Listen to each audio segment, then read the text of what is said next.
It's the economy, stupid. Remember? That was the phrase that helped Bill Clinton turn George H.W. Bush into a one-term president. Now, 2 decades later, it's threatening to turn a Democrat into a one-termer. The latest polling shows that 47% of Americans think the economy is poor, and 70% think it's getting worse. That is a very bad number. Americans and the politicians who would like to keep their jobs desperately need a solution. Senator Chuck Schumer sat down with other Democrats last week to discuss doable job creation ideas, proposals they could pass with a GOP-controlled House. The result, according to columnist E.J. Dionne, quote, the senators concluded that the only stimulative measures with any chance of getting Republican votes involve tax cuts. Are you kidding me? The only thing Democrats could come up with was tax cuts? Tax cuts are not a Democratic solution. They're not even a solution at all. Remember, President Clinton improved the economy and added 23 million jobs in the 90s when he raised taxes on the rich. But the Republican leadership knows they've already won that conversation. Mitch McConnell told the National Journal, quote, I can say pretty confidently, as the Speaker has, that we are not going to raise taxes in this agreement. Mitch even has a little advice for the president, quote, what the president ought to say to his own political left is, those crazy Republicans won't let me raise taxes, but we need to do this for the country. That is so sad. You know why? Because it's true. Watch, that is exactly what the Democrats and the president are going to say. In my opinion, they're doing Mitch McConnell's bidding for him. Why are tax cuts the only option? Hey, here's an idea. Create jobs for real Americans instead of giving more tax cuts to the rich. But will Democrats really push for that? We own the economy. We own the beginning of the turnaround, and we want to make sure that we continue that pace of recovery. I wouldn't have said we own the economy. Look, I would fight for job creation. That's the real way to go. To play on only Republican ground is a bad idea. It's going to lead to bad economy, and it's going to lead to bad electoral results, if you ask me. But you know what? Shockingly enough, they haven't asked me yet.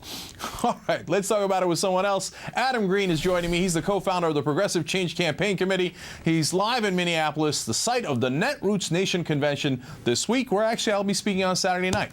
All right, Adam, Democrats get together and they realize that, or they think their only option is tax cuts.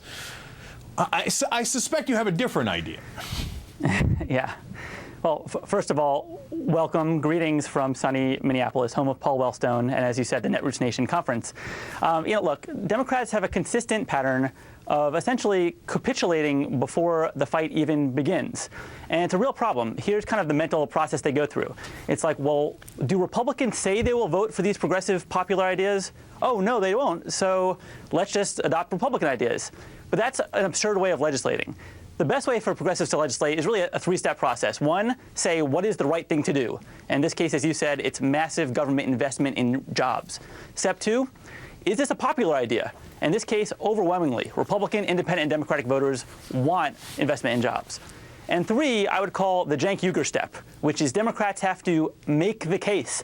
They have to rally the public. And if people like Mitch McConnell are against their own constituents, well, when they go back home, they need to face exactly what Paul Ryan and other Republicans faced a couple months ago, which is angry people at town hall meetings. But that only happens if Democrats actually make the case first. And that's what we need them to do on jobs. I feel like I start so many questions this way. What is wrong with them? How can they possibly have been in politics for decades and not understand that, hey, maybe you should make your own case, that maybe you should tell voters, here's what I'm going to do. I'm going to create jobs. I'm going to create 3 or 4 million jobs. But look at these Republicans. They're standing in our way.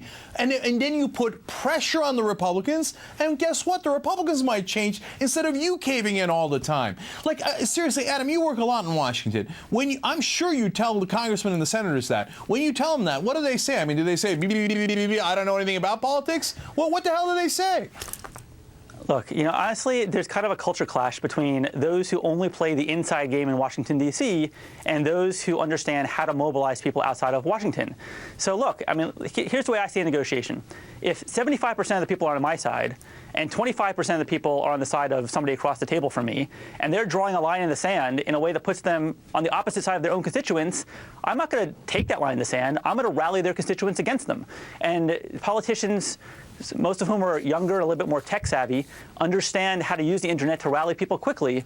But unfortunately, there's a culture in D.C. of making behind-the-scenes deals.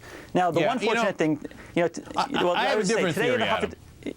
Okay, what's your theory? My theory is it's not that they're not tech savvy. It's not that they can't read a poll. They're politicians. They can read a poll. They know what 75% is. No, it's that they take money from the same financial interests. So they pretend like, oh, the Republicans made me do it. Mitch McConnell's rubbing their face in it. He's saying, yeah, you know that's the game you're playing. You're taking money from the same guys as we are. Look, let me give you a sense of what the Republicans are up to.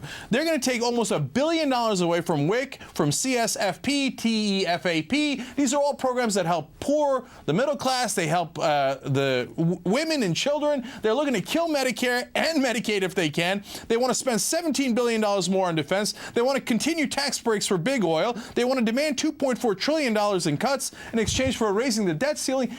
All of these are enormously unpopular. Nobody wants these. These all poll terribly. And instead of fighting back, what do the Democrats do? They go, oh, okay, when you say jump, I say how high.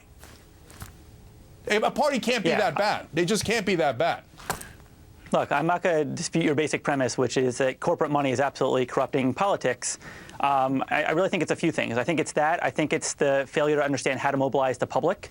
And that comes along with the idea that some of these politicians would actually make more money for their campaigns if they rallied the public as opposed to trying to get $500,000, $2,000 contributions from Wall Street hacks.